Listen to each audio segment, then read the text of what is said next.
এখন আর টাইম নেই, কি করে করব? লাস্টে ও তুলে যায়, বলে ঠিক আছে তুমি একটা কাজ করো, প্লাস্টিকে তুলে তোমার এই ছোট বোনটাকে আমি এখানে ওকে আমি দেব। ও এত সুইট, ও এত সুইট। সকাল সকাল আমরা এখন বাড়ি যাচ্ছি। আমি দিয়ে দিলাম দুটোরে।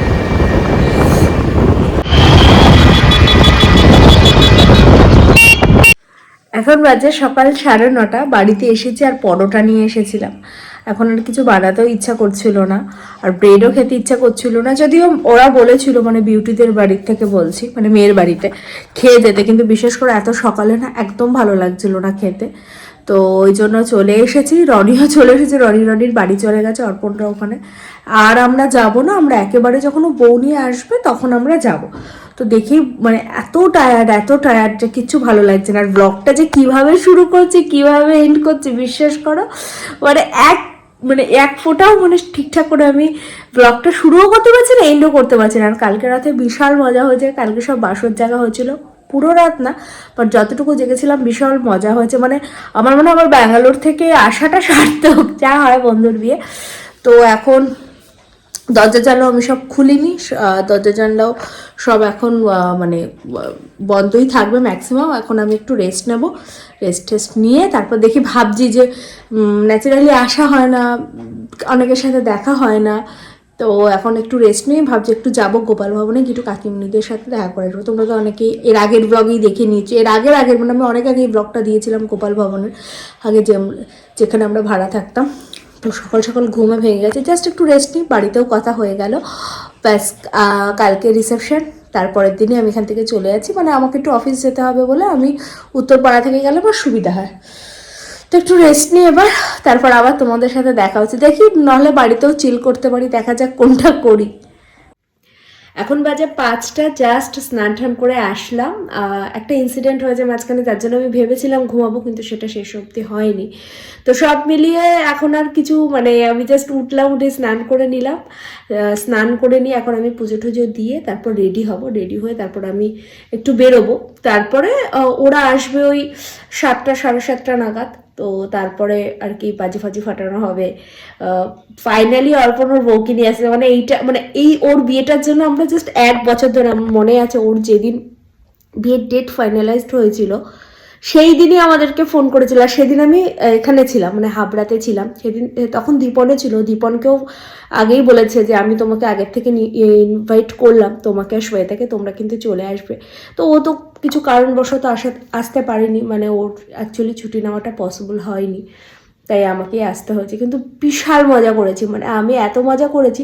আর স্পেশালি বলবো যে এই জন্যই মজা করেছি, দেখো সত্যি কথা বলতে অর্পণের বাড়ির লোক তো সবাইকে চিনি না আমি, অবভিয়াসলি ওরাও যেমন চেনে না আমি চিনি না, কিন্তু আমাদের যে বন্ধু জোনটা, মানে আমি, অর্পণ, রনি, আমরা মানে এতটাই ভালো বন্ধু, মানে কালকে বাসর জায়গা থেকে শুরু করে মানে সবসময় আমরা এই জিনিসটা, মানে আর ওরই বিয়েটা বাকি, মানে শুধু এখন রনিরই বিয়েটা বাকি, ব্যাস ওর বিয়ে হয়ে গেলে আমরা 3জনই মোটামুটি সাংসারিক, মানে আমি সাংসারিক হয়ে গেছি, এবার অর্পণ হবে আর কি, মানে অলরেডি কালকে বিয়ে হয়েছে, এবার রনিরটা বাকি। রনিকে তবে বলেছি এবছর একদম না, সামনের বছরের আগে বিয়ে করবি না, নাহলে আমি আসতে পারবো না।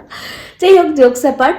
তো এখন ও তো বিশাল খাটছে অর্পণের বিয়েতে, এখন বেচারা বাজি ফাজি আনতে গেছে, এখন আমি পুজো টুজো দেবো, কিছু খাইও নি জানো তো সেই পরোটা খাওয়ার পরে। এখন আমি ভাবছি একটু চাটা খাবো, আর এখন ভাত টাত কিছু খেতে ইচ্ছা করছে না, তারপরে ফ্রেশন আপ হয়ে বেরোবার। এত টায়ার্ড আমি জানি না, আমাকে আবার পরশু দিনকে অফিসে যেতে হবে, মানে বৃহস্পতিবার যাওয়ার কথা, আমি সেটাকে পোস্টপোন করে বলেছি আমি শুক্রবার যাব, তো আমাকে শুক্রবার অফিসেও যেতে হবে, আর বৃহস্পতিবার থেকে তো আমার অফিস, মানে তার আগে আমি ওই বাড়ি চলে আছি, উত্তরপাড়ায় চলে আছি। তো যাই হোক, বিয়ে বাড়ি শেষ, তারপরে এখানে আছি, এটা একটা ভালো লাগছে। তারপর আমাদের বাড়ির পুজো আছে, জানি না মা কি রেখেছে, আগের বার তো প্রচণ্ড শরীর খারাপ হয়েছিল, তাই জন্য আমি আগের বারে আমাদের বাড়ির পুজো যেতে পারিনি, আমাদের বাড়িতে কালী পুজো হয় আর কি, তো ওই কারণে এবছর আর কি ইচ্ছা আছে যাব। তো বাবা মারা তো যেহেতু বাড়ির কালী পুজো আগেই চলে যাবে, পিসি ওখান থেকে চলে আসবে, পুজো বলে কথা, বাড়ির পুজো সবারই, তো ওই কারণে এবার আমি ইচ্ছা আছে যাব, এবার দেখা যাক। মা মানে ভগবান ঠাকুর ছাড়া এটা কেউ জানে না যে আমি আদৌ যেতে পারবো নাকি। আগেরবার অনেক প্ল্যানিংয়ের পরেও আমি যেতে পারিনি, কারণ আগেরবার প্রচণ্ড শরীর খারাপ হয়েছিল, মানে আমি বেঁচে ফিরেছি, এটাই অনেক বড় পাওয়া, মানে সত্যি কথা আমার এতটাই শরীর খারাপ হয়েছিল। যাই হোক, সেই কথাগুলো আর নাইবা মনে করলাম আর নাইবা তোমাদের সাথে শেয়ার করলাম। আমি চাই না কোনো খারাপ কিছু বা কোনো নেগেটিভিটি তোমাদের সাথে শেয়ার করতে, চেষ্টা করব যতটা আমি শেয়ার না করতে পারি। তো এই বছরটা ইচ্ছে আছে বাড়ির পুজোটা হয়ে গেলে আমি চলে যাব ব্যাঙ্গালোরে অ্যাজ সুন অ্যাজ পসিবল। কারণ কিছু প্রবলেম হয়েছে, কিছু প্রবলেম মানে অফিসিয়ালি কিছু আমার অফিসের কিছু জিনিসের প্রবলেম হয়েছে। বললাম লাইফ খুব আনপ্রেডিক্টেবল, কেউ বলতে পারে না কালকে কখন কি হবে। তো কিছু চেঞ্জেস এসেছে, সেটা আমি তোমাদেরকে এখন বলবো না, তোমাদেরকে আমি ব্যাঙ্গালোরে গিয়েই বলবো।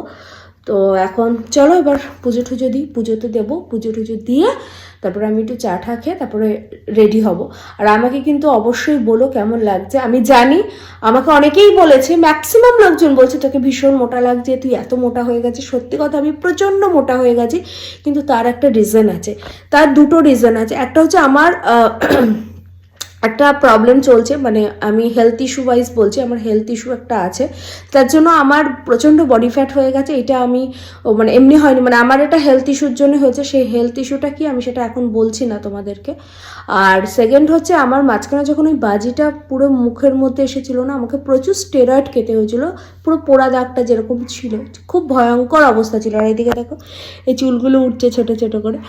তো ওই কারণে আমার চোখ মুখ এত ফুলে গেছে, মানে ওটা আমার হাতে নেই। তবে আমি চেষ্টা করবো এবার গিয়ে একটু প্রপার মেনটেন করা, তাহলে হয়তো আমি একটু ওয়েট মানে প্রচণ্ড গেইন করে ফেলেছি, সেটাকে একটু লস করার চেষ্টা করব। বাট ঠিক আছে, দেখো হেলথ ইস্যু হলে সত্যি কথা কিছু করার নেই, হেলথ ইস্যু হলে আমি কিছু করতেও পারবো না। তবে চেষ্টা এবার করব, কারণ অ্যাকচুয়ালি আমি নিজেও খুব ফিল করছি, খুব বাজেও লাগছিলো। আমি জানি আমি এতটাই মোটা হয়ে গেছি, কিন্তু কি করা যাবে বলো।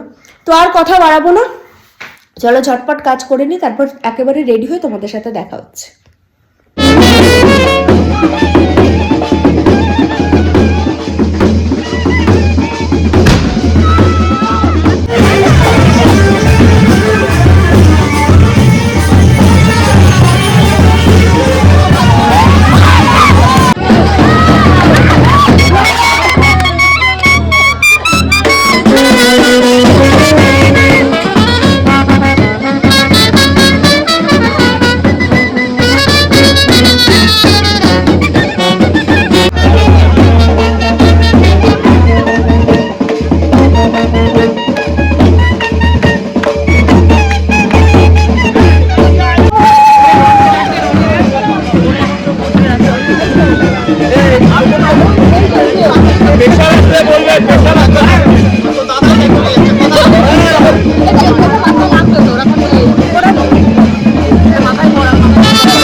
তোরা কি একটা কথা জানিস, এর মধ্যে দিয়ে লোক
আছে, দে দে দে ফোনটা দে। ছেলেটা তুমি চুপ করে বসো। এইভাবে কেউ খাওয়া আচ্ছা যা খেতে চাই খাবো জলই আছে দমকে রনি বলছে দমকে ও খাবে না তো ওই ধান দুপুরটা ওর মাথায় দে ওটাই ওর মাথায় দে নমস্কার ভাই। তো অর্পণদের বাড়িতে তো চলে এসেছি, আমি আর দেখাতে পারিনি এই যে আমার ড্রেসটা। তো অর্পণদের বাড়িতে চলে এসেছি, ওকে মিষ্টি মিষ্টি খাওয়ালাম। আর এইদিকে এই যে বৌদি আবার চলে যাচ্ছে। তো যাই হোক, তো এখন একটুখানি বেরোবো আমরা। আর বিউটিকে আমরা একবারে জিপে করে দিয়েছি, আর অর্পণের গিফট আমরা কালকে দেবো। তো এখন একটুখানি বেরোবো একটা কাজে। তো তোমাদেরকে আমি ব্যাক ক্যামেরা দেখাচ্ছি যে আমি কি পরেছি আর কেমন লাগছে, আমাকে কিন্তু অবশ্যই জানিও।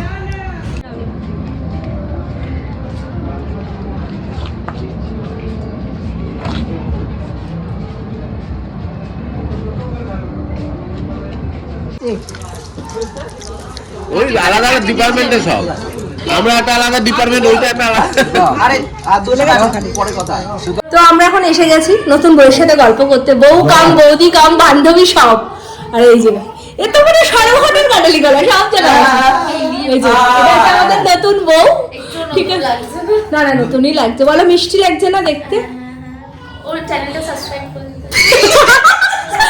সবাই বউ বলছে যে ওর চ্যানেলটা সাবস্ক্রাইব করে না, তাই তুই কিছু বলবি? কি রে চ্যানেলটা সাবস্ক্রাইব করো, সার্চ করো। হ্যাঁ তুই কিছু বলবি?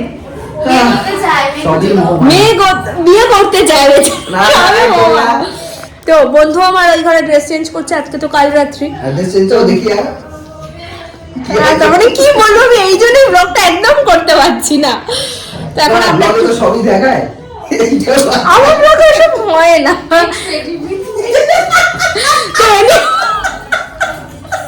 কিছু বলার নেই, এখন জাস্ট একটু হালকা গল্প টল্প করবো, তারপরে এই ডাকছে তোকে চার্জার। হ্যাঁ ওই তো চার্জার চাইছে। তো চলো গল্প টল্প করে নি, তারপরে কথা হচ্ছে আবার তোমাদের সাথে। এসেছি খাবার টেবিলে, ডিনার টেবিলে। এই সেইটা ফুল অন এন্টারটেইনমেন্ট যাকে বলে। রানি চলো এবার ডিনারটা করে নিই, তারপর বাড়ি গিয়ে বাড়ি চলে যাবো। তারপর তো কালকে সকালে আবার আসবো। এবার তাড়াতাড়ি ডিনারটা করেই বাড়ি চলে যেতে, আবার প্রচন্ড ঠান্ডা পড়েছে এখানে।